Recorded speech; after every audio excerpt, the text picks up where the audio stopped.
Hello नमस्कार good morning सुप्रभात जय श्री कृष्ण दोस्तों। विद्याशक्ति एजुकेशन के ऑनलाइन प्लेटफॉर्म पर आप सभी दोस्तों का हार्दिक स्वागत और अभिनंदन है।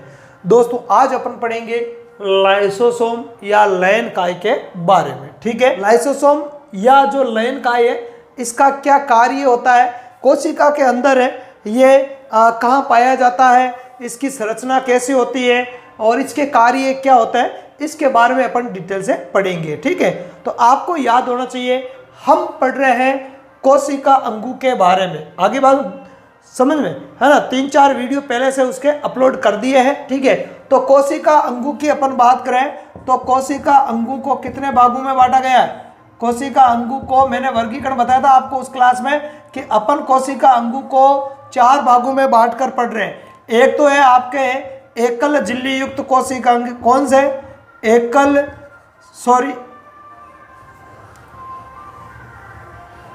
एक तो है आपके दोहरी झिल्ली युक्त कोशिकांग, दोहरी झिल्ली युक्त कोशिकांग। ठीक है, एक है एकल झिल्ली युक्त कोशिकांग, एकल झिल्ली युक्त कोशिकांग।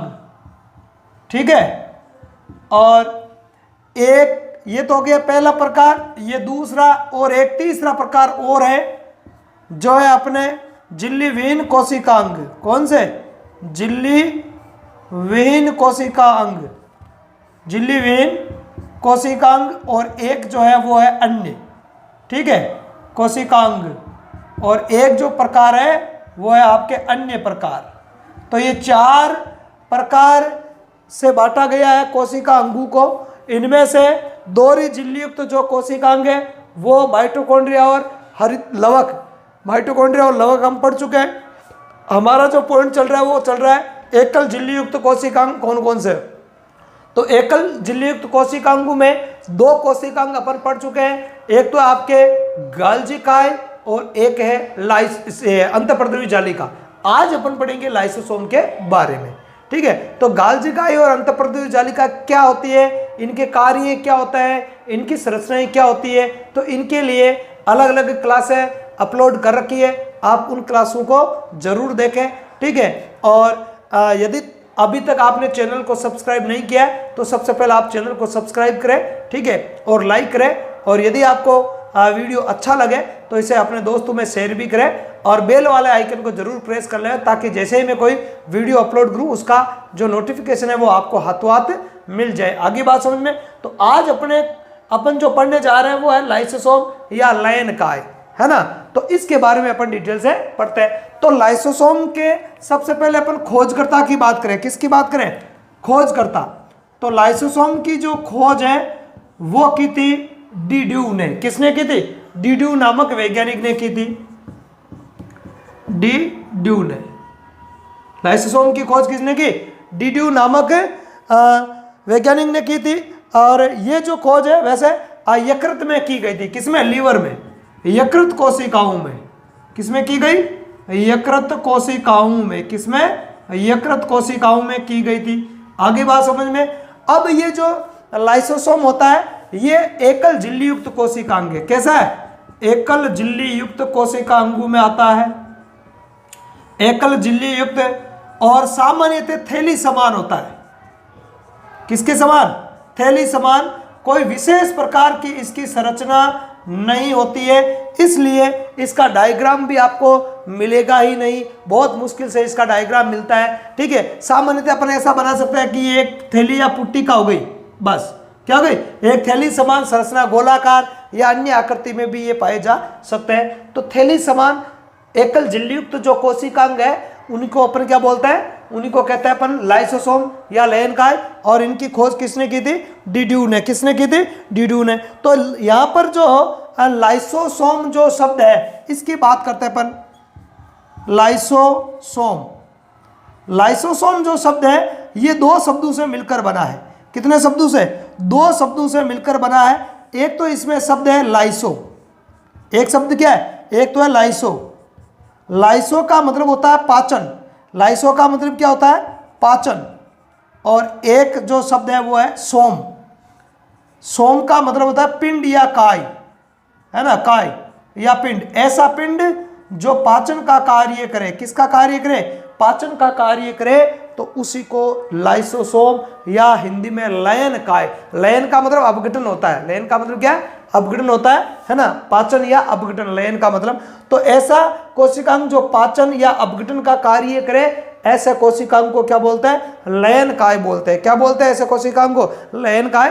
तो लाइसोसोम जो शब्द है दो शब्दों से मिलकर बना है, लाइसो का मतलब पाचन और सोम का मतलब हो गया पिंड या काय। आगे बात समझ में, थैली समान एकल झिल्ली कोशिकांग ये होता है। अब बात करें आगे, तो इसमें क्या होता है, इसका कार्य क्या, अपन इसके कार्य की बात करें तो इसके अंदर विभिन्न प्रकार के पाचक एंजाइम पाए जाते हैं। क्या पाए जाते हैं इसमें, पाचक एंजाइम या जल अपघटनकारी एंजाइम, जल अपघटनकारी एंजाइम, जल अपघटनकारी एंजाइम है वो पाए जाते हैं, या इनको अपन विज्ञान की भाषा में ऐसे भी बोल सकते हैं हाइड्रोलेज प्रकृति के एंजाइम। किस प्रकृति के एंजाइम, हाइड्रोलेज प्रकृति के एंजाइम इसमें पाए जाते हैं। अब ये हाइड्रोलेज प्रकृति के एंजाइम क्या करते हैं, ये जो हाइड्रोलेज प्रकृति के जो एंजाइम होता है, ये हाइड्रोलेज प्रकृति के एंजाइम क्या करते हैं, पाचन का कार्य करते हैं। किसका कार्य करते हैं, पाचन का कार्य करते हैं। अब जैसे किस किस का पाचन कर सकते हैं, जैसे कोशिका के अंदर जो भोजन है, कोशिका के अंदर भोजन का पाचन करते हैं। ध्यान रखना, अपना पाचन तंत्र तो अपने शारीरिक स्तर पर पाचन करता है।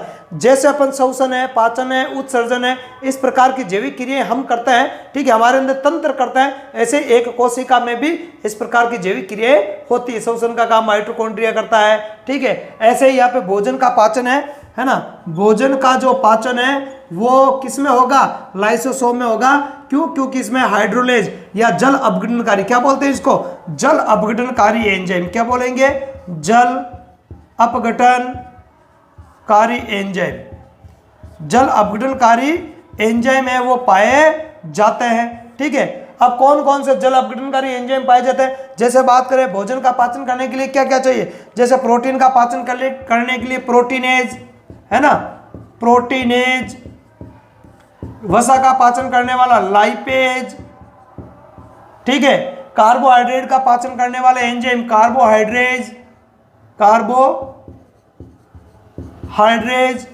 आरएनए का पाचन करने वाले, आरएनए को क्या बोलते हैं, आरएनए को क्या बोलते हैं, राइबोन्यूक्लिक एसिड, तो राइबोन्यूक्लिएज, ठीक है, राइबोन्यूक्लिएज। डीएनए का पाचन करने वाले एंजाइम डीऑक्सी राइबोन्यूक्लिएज, डीऑक्सी राइबोन्यूक्लिएज। तो इस प्रकार के जो एंजाइम है वो इसमें पाए जाते हैं। एक ध्यान रखना, एक ट्रिक बता रहा हूं मैं, एंजाइम यदि किसी के पीछे एज जुड़ा, देखो इसमें पीछे एज है, पीछे एज, तो जिन जिन में पीछे उच्चारण में एज आ रहा है वो एंजाइम होता है, वो ध्यान रखना है। एंजाइमों का कभी वर्गीकरण आएगा तो मैं बताऊंगा। तो ये आपको इसका ट्रिक याद रखना है कि सर एंजाइमों के नाम कैसे याद रखें। तो यदि पीछे एज आया हुआ तो वो एंजाइम है डेफिनेटली, हालांकि और भी एज जरूरी नहीं होता, पर एज आता है तो वो एंजाइम हो जाएगा। आगे बात सुनो, ये आपको ध्यान रखना है, और भी इसके कुछ नियम है, ठीक है। तो ये जल अपघटनकारी या जो हाइड्रोलेज प्रकृति के एंजाइम होते हैं वो भोजन का क्या करते हैं, पाचन करते हैं। इसके अलावा कोशिका के अंदर कोई हानिकारक जीवाणु वगैरह प्रवेश कर जाता है तो उनको भी मारते हैं, है ना, जीवाणु को मारना या अपघटन करना, ठीक है, जीवाणु को क्या करना, उसको मारना या अपघटन करने का कार्य वो भी किसके द्वारा किया जाता है, लाइसोसोम के द्वारा किया जाता है। आगे बात सुन, तो इस प्रकार ये मुख्यतः कार्य करता है कोशिका के लिए, ठीक है, दो प्रकार के कार्य करता है। इसके अलावा ये निषेचन में भी सहायक होता है। किसमें, निषेचन में, निषेचन में भी सहायक होता है। निषेचन में भी क्या होता है, सहायक, क्योंकि इसमें पाए जाने वाले एंजाइम है वो अंडाणु की भित्ति को गलाने का कार्य करता है, इसलिए ये निषेचन में भी सहायक होता है। और बीज अंकुरण में भी सहायक होता है, ये बीज अंकुरण में भी ये सहायता करता है, क्योंकि ये जो पादप की जो बीजों की जो कोशिकाएं हैं उनमें जो संचित जो भोजन है उसका अपघटन करके कोशिकाओं को अंकुरित होने के लिए उपलब्ध करवाता है। आगे बात समझ में, ठीक है। इसके अलावा ये जो स्वलयन का कार्य करता है ना, रोगग्रस्त कोशिकाओं को नष्ट करता है, एक और कार्य इसका इधर लिख देता हूं मैं स्वलयन का। किसका कार्य है? स्वलयन का। अर्थात जो रोगग्रस्त कोशिकाएं हैं उनको नष्ट कर देता है, अपने शरीर की खुद की रोगग्रस्त कोशिकाओं को नष्ट करना, कोशिकाओं को क्या करना? नष्ट करना। यदि जिस कोशिका में ये पाया जाता है और वो कोशिका रोगग्रस्त हो गई तो ये टूट जाता है, लाइसोसोम टूट जाता है और एंजाइम बाहर आ जाता है और उस कोशिका का क्या कर देता है? अपघटन कर देते हैं।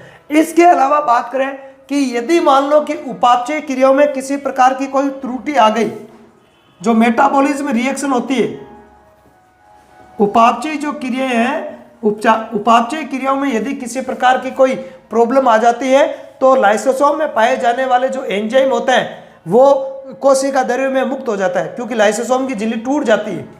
यदि उपापचय क्रियाओं में कोई प्रॉब्लम आ जाती है ना, कोई गड़बड़ हो जाती है, तो लाइसोसोम में पाए जाने वाले जो हाइड्रोलेज प्रकृति के एंजाइम है वो इसकी झिल्ली टूटने से कोशिका द्रव्य में विस्तृत हो जाएंगे, फैल जाएंगे और उसी कोशिका का अपघटन कर देंगे जिसमें लाइसोसोम पाया जाता है। मतलब खुद की कोशिका को ये किल कर देता है, मार देता है ना। इसलिए इनको कोशिका की आत्मघाती थैलियां कहा जाता है। क्या कहता है? कोशिका की क्या कहता है? आत्मघाती थैलियां कहा जाता है इनको, आत्मघाती थैली। तो सवाल कई बार पूछा जाता है कि कोशिका की आत्मघाती थैली किस कोशिकांग को कहा गया है?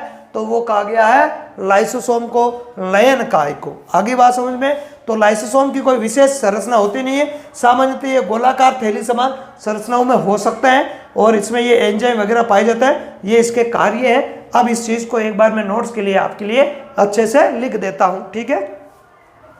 मैंने एक बार इसको लिख दिया है कुछ जानकारी, ठीक है? कुछ जानकारी और आगे लिख रहा हूं, पहले आप इसका स्क्रीनशॉट ले लो और एक बार फटाफट से इसको अपन देखते हैं, ठीक है? ओके, तो बात करें, देखो लाइसोसोम की बात करें अपन तो खोज और नाम किसने दिया? डिड्यू ने। इसकी खोज डिड्यू ने और नाम भी इसको लाइसोसोम किसने दिया? डिड्यू ने।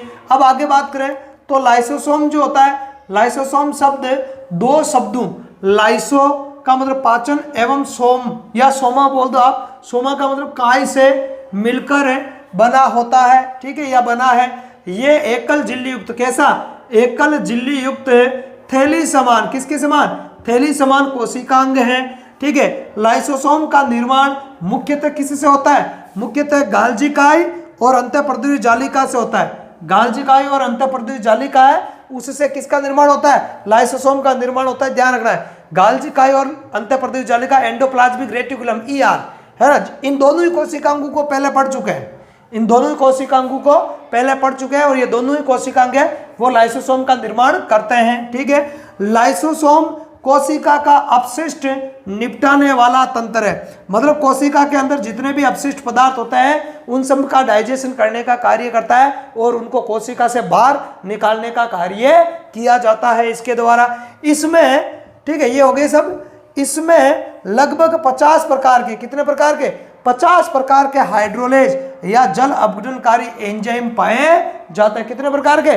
50 प्रकार के हाइड्रोलेज या जिनको अपन कहते हैं जल अपघटनकारी एंजाइम पाए जाते हैं। फॉर एग्जांपल के लिए प्रोटीएज, लाइपेज, कार्बोहाइड्रेज, राइबोन्यूक्लिएज, डीऑक्सीराइबोन्यूक्लिएज, ठीक है? और भी अन्य प्रकार के देख लो, 50 प्रकार के है ना, इतने तो अपने को नाम भी याद नहीं रहेंगे, ठीक है? तो 50 प्रकार के हाइड्रोलेज प्रकृति के एंजाइम है वो इसमें पाए जाते हैं। अब ये एंजाइम क्या करते हैं? ये एंजाइम भोजन, बैक्टीरियाओं जो कोशिका के अंदर प्रवेश कर जाते हैं, बैक्टीरिया, रोगाणु, बैक्टीरियाओं, पुराने कोशिका अंगों है ना, जो कोशिका अंग है वो पुराने हो जाते हैं और अब कोशिका के लिए काम के नहीं है, ठीक है? तो पुराने कोशिका अंगों एवं कोशिका अंगों के टूटे फूटे, देखो कौन से भाग? कोशिका अंगों के टूटे फूटे भागों का क्या कर देता है? पाचन या जल अपघटन कर देते हैं। कहने का मतलब है कि ये कोशिका में जितने भी पुराने वगैरह मृत है ना जो भी भाग होते हैं उन सब का निपटाने का काम करते हैं, तो इसलिए इसको निपटाने वाला तंत्र भी कहते हैं। आगे देखते हैं अपन का स्क्रीनशॉट लो। ओके, तो पाचन के पश्चात सभी पचे हुए घुलनशील पदार्थ लाइसोसोम की झिल्ली द्वारा कोशिका द्रव्य में मुक्त हो जाते हैं। किसमें?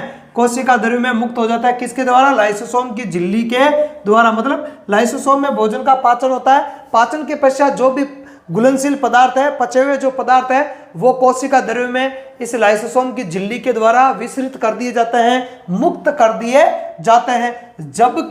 जबकि बिना पचा हुआ जो पदार्थ होता है ना, बिना पचे हुए पदार्थ लाइसोसोम की झिल्ली द्वारा एक्सोसाइटोसिस, जिसको हिंदी में बोलते हैं बहिर्त्याग, है ना, बहिर्त्याग, बाहर त्यागना, ठीक है।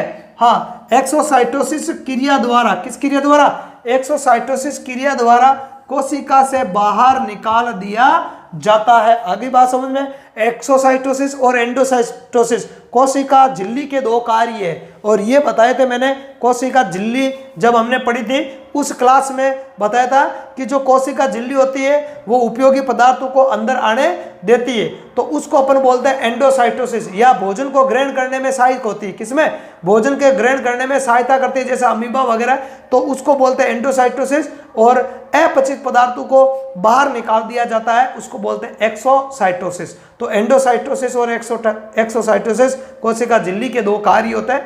तो यहाँ पर लाइसोसोम की जो झिल्ली होती है वो एक्सोसाइटोसिस के द्वारा अपशिष्ट पदार्थ है उसको बाहर निकाल देती है कोशिका से, ठीक है। आगे कई बार उपापचयी जो मेटाबॉलिज्म क्रिया होती है ना, उपचयन और अपचयन अभिक्रियाएं, है ना, उपापचयी क्रिया बोलते हैं जिसको। तो कई बार उपापचयी क्रियाओं में व्यवधान, कोई बाधा उत्पन्न हो जाती है। क्या उत्पन्न हो जाती है? कोई बाधा उत्पन्न हो जाती है, व्यवधान उत्पन्न हो जाता है। तो व्यवधान से क्या होता है? लाइसोसोम की झिल्ली फट जाती है। लाइसोसोम की झिल्ली क्या हो जाएगी? फट जाएगी। कब? जब पाचन में कोई प्रॉब्लम आ जाती है, लाइसोसोम में जो पाचन हो रहा है उसमें कोई प्रॉब्लम आ गई, कोई उपापचयी क्रियाओं में प्रॉब्लम आ गई, तो उस समय लाइसोसोम की झिल्ली है वो फट जाती है, जिससे इसमें स्थित जल अपघटनकारी एंजाइम, या जिसको अपन क्या कहते हैं, हाइड्रोलेज प्रकृति के एंजाइम, कोशिका द्रव्य में मुक्त होकर, मतलब लाइसोसोम से बाहर निकलकर किस में आ जाएंगे? कोशिका द्रव्य में आ जाएंगे। लाइसोसोम में जो स्थित जो हाइड्रोलेज प्रकृति के जो एंजाइम है वो झिल्ली टूटने से, लाइसोसोम की झिल्ली टूटने से लाइसोसोम से बाहर आकर कोशिका द्रव्य में फैल जाएंगी, ठीक है। और कोशिका द्रव्य में फैलकर उसी कोशिका का क्या कर देंगे? अपघटन कर उसे नष्ट कर देते हैं। इसलिए इसे किसे? लाइसोसोम को क्या कहते हैं? कोशिका की आत्मघाती थैली भी कहते हैं। क्या कहते हैं? कोशिका की आत्मघाती थैली भी कहते हैं। अब अपन देखते हैं लाइसोसोम के कार्य। तो लाइसोसोम के वैसे तो छोटे बड़े बहुत सारे कार्य होते हैं, पर मुख्य कार्य कौन कौन से होते हैं वो अपन देखते हैं, ठीक है। तो एक तो है कोशिका में भोजन का क्या करना? पाचन, है ना। कोशिका में पाचन का कार्य कौन करता है? लाइसोसोम ही करता है। इसके अलावा दूसरा कार्य क्या है? निषेचन में सहायता करना, अंडाणु की भित्ति को गलाने का कार्य किया जाता है, तो ये निषेचन में सहायक होता है। इसके अलावा स्वयलेन, देखो ये ध्यान रखना, स्वयलेन का मतलब है खुद की कोशिका का क्या करना? अपघटन करना। कब स्वयलेन कब गाएंगे? कि जब कोई कोशिका रोगग्रस्त हो गई, तो रोगग्रस्त कोशिकाओं को क्या कर देता है? ये नष्ट कर देता है। क्या कर देता है? नष्ट कर देता है। यदि मान लो कि उस जिस कोशिका में लाइसोसोम है और वो कोशिका ही रोगग्रस्त हो गई, जिस कोशिका में लाइसोसोम पाया जाता है और वो कोशिका रोगग्रस्त हो गई, तो उस कोशिका का श्योमी क्या कर देता है? ये अपघटन कर देता है, उसको बोलते हैं स्वयलेन। क्या बोलता है? स्वयलेन। तो रोगग्रस्त कोशिकाओं को नष्ट करना, ठीक है। इसके अलावा अंकुरित बीजों में संचित भोजन का पाचन कर अंकुरण हेतु उपलब्ध करवाने का कार्य करता है। बीजों के अंदर संचित भोजन होता है, और जब अपन बीजों को खेतों में बोते हैं तो जल मिलता है, पानी का क्या करता है? ऑब्जर्व करता है बीज, पानी का ऑब्जर्व करते हैं, एंजाइम सक्रिय हो जाता है, ठीक है। और इस समय जो अंकुरण के लिए जितनी भी ऊर्जा की आवश्यकता होगी, तो लाइसोसोम क्या करेगा? संचित भोजन का क्या कर देगा? पाचन कर देगा। क्या कर देगा? पाचन कर देगा, और अंकुरण हेतु उसको उपलब्ध करवाएगा, अंकुरण हेतु उसको उपलब्ध करवाएगा। तो ये है अपने लाइसोसोम, इसके कार्य वगैरह, ठीक है। आगे बात समझ में। इस क्लास में अपन इतना ही पढ़ेंगे। वीडियो यदि या क्लास आपको अच्छी लगी है तो क्लास को या वीडियो को आगे से आगे शेयर करना है, और चैनल को अभी तक आपने सब्सक्राइब नहीं किया तो चैनल को जरूर सब्सक्राइब करें। धन्यवाद। जय हिंद।